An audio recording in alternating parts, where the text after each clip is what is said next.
Dear students, आज के इस लेक्चर में हम 10वीं क्लास का गणित का पहला अध्याय वास्तविक संख्याएं की प्रश्नावली 1.3 के सभी प्रश्न 1 से 3 तक सभी भागों सहित हम हल करेंगे। तो यहाँ पे पहला प्रश्न हमें दिया हुआ है, सिद्ध कीजिए कि वर्गमूल 5 एक अपरिमेय संख्या है। कि वर्गमूल 5 एक अपरिमेय संख्या है, ये हमें दर्शाना है। तो जैसे इससे पहले वाले लेक्चर में मैंने वर्गमूल 2 और वर्गमूल 3 दोनों को अपरिमेय संख्या आपके सामने दर्शाया था, तो सेम वही लाइनें आपकी चलेगी और मैंने काफ़ी डिटेल से आपको वहाँ पे बताया था। यदि आपने इससे पहले वाला वीडियो नहीं देखा है तो वो वीडियो ज़रूर आप देख लें, क्योंकि जो ये है वर्गमूल 5, वर्गमूल 2, वर्गमूल 3 जितने भी जो प्राइम नंबर्स का वर्गमूल है उनको अपरिमेय काफ़ी डिटेल से मैंने दर्शाना आपको सिखाया है। तो यहाँ 19 स्टेप्स पे हम दोबारा से चलेंगे कि सिद्ध कीजिए कि वर्गमूल 5 एक अपरिमेय संख्या है। तो सबसे पहला काम यही होता है कि इसका उल्टा मान लो आप कि वर्गमूल 5 एक परिमेय संख्या है। माना वर्गमूल 5 एक परिमेय संख्या है। अगर वर्गमूल 5 एक परिमेय संख्या है तो दो पूर्णांक a और b, जहां b 0 नहीं है, वो एक दूसरे के कोप्राइम है और वर्गमूल 5 बराबर a बटे b लिखा जा सकता है उनको। कि तब दो पूर्णांक a तथा b जो कि सहअभाज्य है, सहअभाज्य का मतलब जिनमें एक के अतिरिक्त कोई उभयनिष्ठ गुणनखंड न हो, सहअभाज्य है, और b बराबर 0 नहीं है। इस तरह से है कि वर्गमूल 5 बराबर a बटे b, जहाँ a और b में एक के अतिरिक्त कोई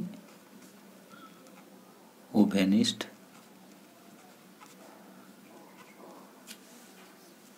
गुणनखंड नहीं है। ये स्टेप आपको जरूर लिखना है। अब आर पार गुणा कर लो इनकी, तो यह आ जाएगा b गुणा में वर्गमूल 5 बराबर a। अब दोनों तरफ आप वर्ग कर दो, दोनों तरफ वर्ग करने पर जब दोनों तरफ वर्ग करोगे ये हो जाएगा 5 b स्क्वायर बराबर a स्क्वायर। इसका मतलब ये हुआ कि 5 जो है a स्क्वायर को विभाजित करता है। तो यहाँ 5 a स्क्वायर को विभाजित करता है। अगर 5 b स्क्वायर बराबर a स्क्वायर है तो इसका मतलब 5 जो है वो a स्क्वायर को भाग देगा। जैसे 5 गुणा में यहाँ मैं 4 लिखूं या 5 गुणा में 5 लिखूं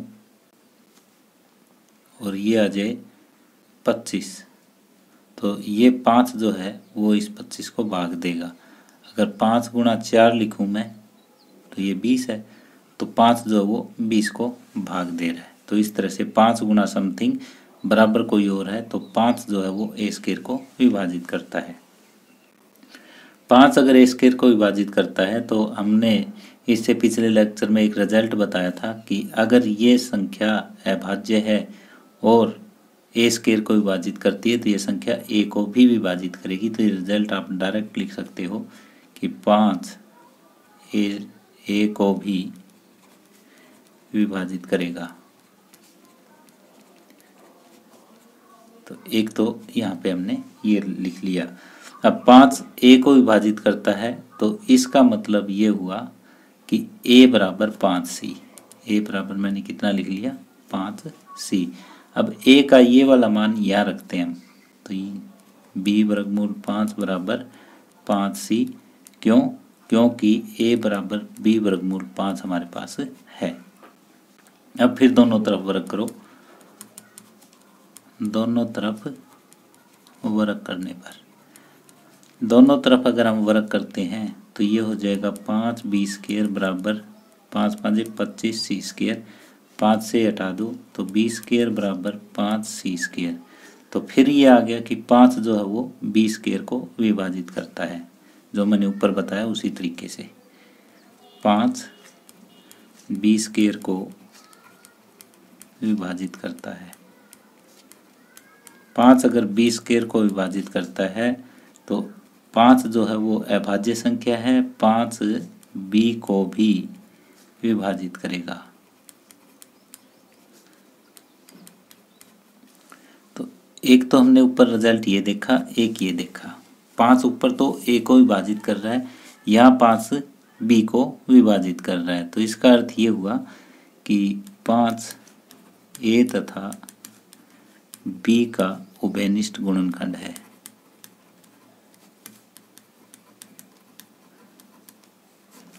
अगर ये उभयनिष्ठ गुणनखंड है तो ये तो विरोधाभास हुआ, क्योंकि ऊपर तो हमने ये लिया था कि a और b में एक के अतिरिक्त कोई उभयनिष्ठ गुणनखंड नहीं है। तो अतः ये विरोधाभास है किसका, कि a तथा b में एक के अतिरिक्त कोई उभयनिष्ठ गुणनखंड नहीं है। तो इसलिए हमारी कल्पना जो है वो गलत है। अतः हमारी कल्पना गलत है और वर्गमूल 5 जो है वो एक अपरिमेय संख्या होगी। वर्गमूल 5 एक इसलिए एक अपरिमेय संख्या होगी।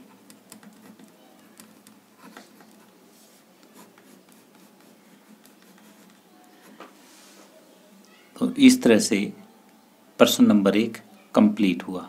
तो यहाँ पे हम शुरू में ये लेके चले थे कि वर्गमूल 5 जो है वो एक परिमेय संख्या है। परिमेय संख्या तो उसको a/b के रूप में लिख सकते हैं।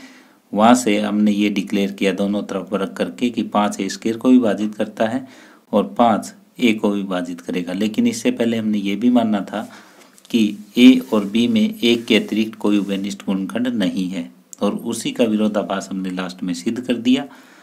तो हमारी जो कल्पना है वो गलत सिद्ध हुई और वर्गमूल 5 जो है वो एक अपरिमेय संख्या होगी। अब प्रश्न नंबर 2 है, सिद्ध कीजिए कि 3 + 2 वर्गमूल 5 एक अपरिमेय संख्या है। 3 + 2 वर्गमूल 5 हमें ये सिद्ध करना है कि ये एक अपरिमेय संख्या है। तो इसका हम विपरीत मान के चलेंगे कि माना 3 + 2 वर्गमूल 5 एक परिमेय संख्या है। अगर ये परिमेय संख्या है तो इसको हम क्या लिख सकते हैं, a/b के रूप में लिखेंगे, जहाँ a और b कोई दो पूर्णांक है और b जो है वो 0 नहीं है। तो यहाँ दो सह-अभाज्य पूर्णांक a तथा b इस तरह से है कि 3 + 2 वर्गमूल 5 बराबर a/b और b यहाँ पे 0 नहीं है। तो ये इस टाइप से हमने मान लिया। तो अब 3 को उधर ले चलो, 2 वर्गमूल 5 बराबर a/b - 3 और ये हो जाएगा a - 3b/b और वर्गमूल 5 बराबर a - 3b/2b। तो ये अंश बटे हर के रूप में आ गया। यहाँ पे ये सारे के सारे पूर्णांक है। यहाँ a 3b 2b पूर्णांक है, तो इसलिए a-3b/2b एक परिमेय संख्या है। ये एक परिमेय संख्या है। राइट हैंड साइड एक परिमेय संख्या है तो लेफ्ट भी तो एक परिमेय संख्या होगी। तो इसने क्या इम्प्लाइज कर दिया, इसने ये कर दिया कि वर्गमूल 5 भी एक परिमेय संख्या है। लेकिन ये तो विरोधाभास है, क्योंकि अभी तो हम सिद्ध करके आए हैं कि वर्गमूल 5 है वो तो एक अपरिमेय संख्या है। तो ये इस तथ्य का विरोधाभास है कि वर्गमूल 5 एक अपरिमेय संख्या है। इसलिए हमारी जो कल्पना है वो गलत है। हमारी कल्पना गलत है और 3 + 2 वर्गमूल 5 एक अपरिमेय संख्या है।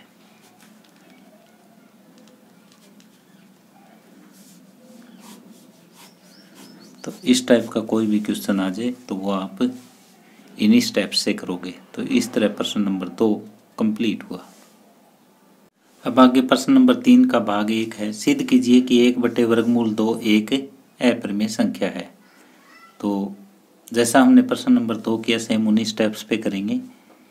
सबसे पहले हम ये मान लेते हैं कि दी गई जो संख्या है वो परिमेय है और विरोधाभास द्वारा इसे हम सिद्ध करेंगे। माना 1/वर्गमूल 2 एक परिमेय संख्या है।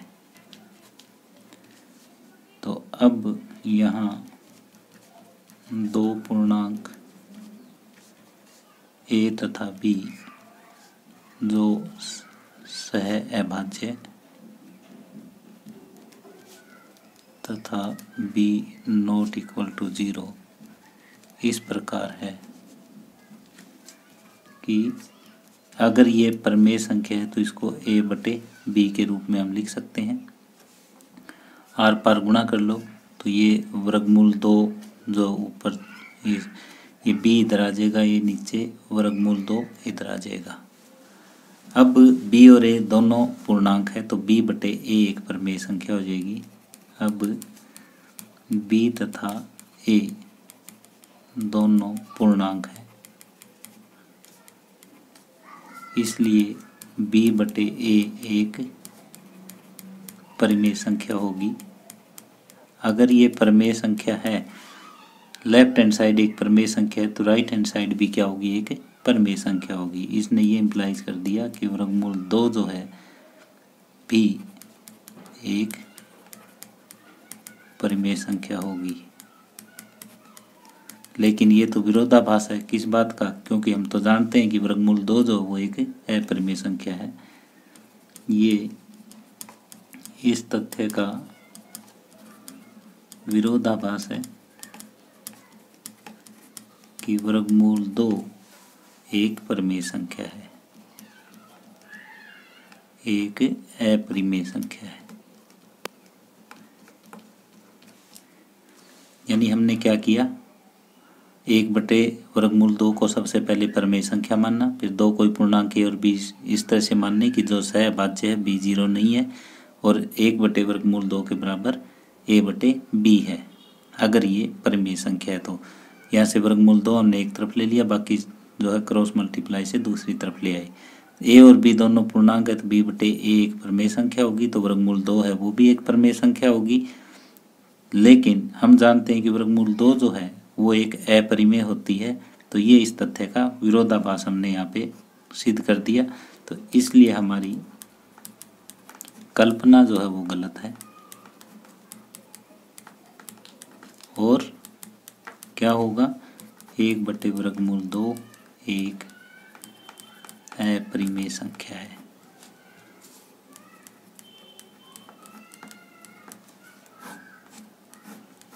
इस तरह से प्रश्न नंबर 3 का भाग 1 कंप्लीट हुआ।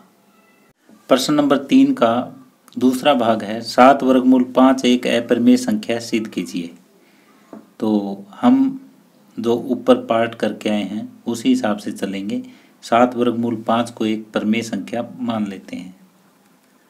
माना 7 वर्गमूल 5 एक परिमेय संख्या है।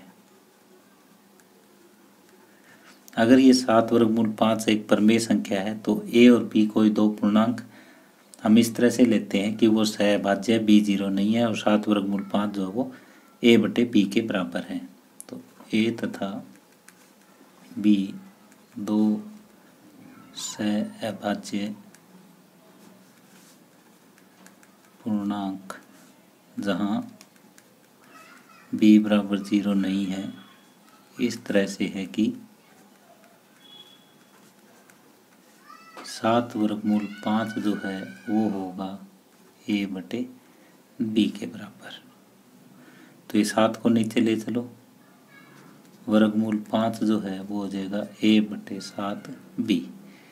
अब a भी पूर्णांक, b भी पूर्णांक, 7 भी पूर्णांक।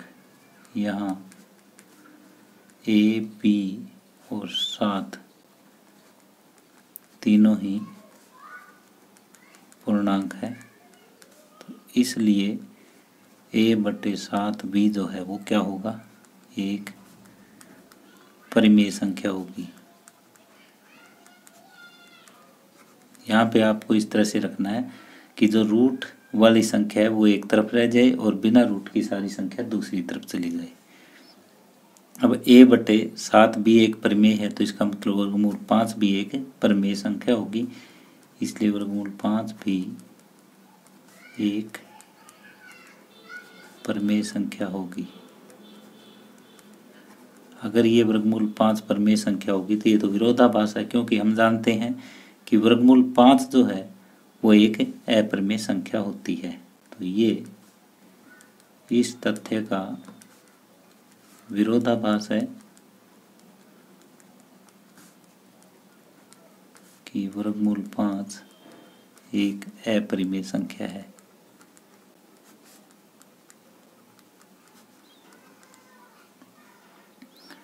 तो इसलिए हमारी कल्पना जो है वो गलत है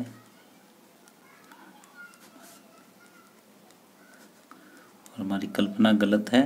साथ में क्या लिख सकते हैं, और ये 7 वर्गमूल 5 एक अपरिमेय संख्या है। 7 वर्गमूल 5 जो है वो एक अपरिमेय संख्या है। शुरू में परिमेय मान के आपको चलना है, फिर दो सहभाज्य पूर्णांक a और b इस तरह से मानने हैं कि 7 वर्गमूल 5 जो वो a b के बराबर हो जाए। फिर लेफ्ट साइड में आपको सिर्फ वर्गमूल वाला रखना है, राइट हैंड साइड में जो है बाकी संख्या जो है वो सारी पूर्णांक है। तो अंश बटे हर के रूप में अगर लिखी गई है तो वो परिमेय है, राइट परिमेय है तो लेफ्ट भी क्या होगी, परिमेय संख्या होगी। अगर वर्गमूल 5 हमने ये कह दिया कि परिमेय है तो ये तो इस तथ्य का विरोधाभास है कि 5 जो है वो एक अपरिमेय संख्या है, इसलिए हमारी जो कल्पना है वो गलत है और 7 वर्गमूल 5 एक अपरिमेय संख्या होगी। प्रश्न नंबर 3 का तीसरा भाग है, सिद्ध कीजिए कि 6 प्लस वर्गमूल 2 एक अपरिमेय संख्या है। तो हम मान लेते हैं कि 6 प्लस वर्गमूल 2 एक अपरिमेय संख्या नहीं है, ये एक परिमेय संख्या है।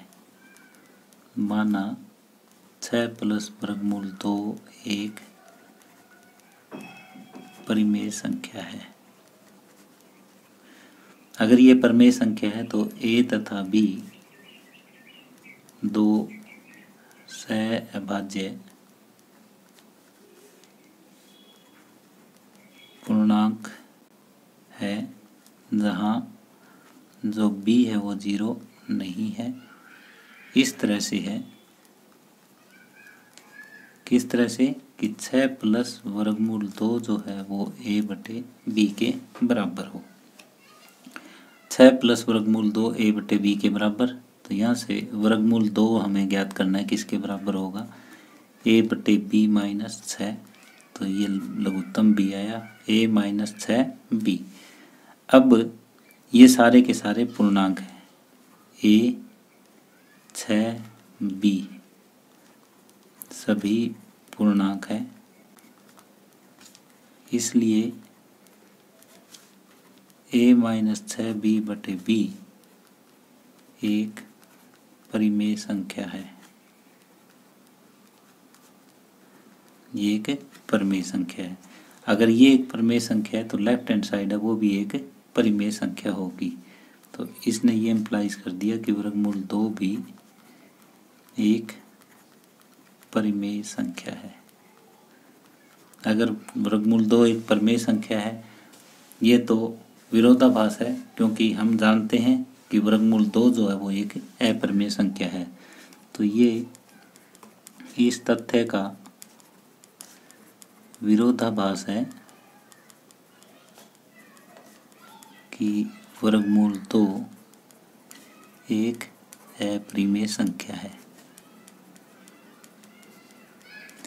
इसलिए हमारी कल्पना जो है वो गलत है।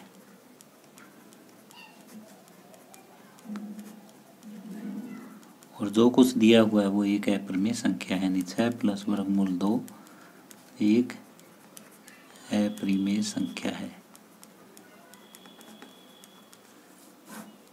तो इस तरह से प्रश्न नंबर 3 का तीसरा भाग कंप्लीट हुआ और इसी के साथ ही आज का ये लेक्चर हम यहीं समाप्त कर रहे हैं। डियर स्टूडेंट्स, यदि आपको ये वीडियो पसंद आई हो तो प्लीज़ इसे शेयर करें और लाइक करें। यदि आप इस चैनल पे नए हैं या आपने अभी तक इस चैनल को सब्सक्राइब नहीं किया है तो प्लीज़ इसे सब्सक्राइब कर लें और साथ में बेल वाला आइकॉन भी दबा दें ताकि आपके पास नए वीडियोस के नोटिफिकेशन आते रहें। धन्यवाद।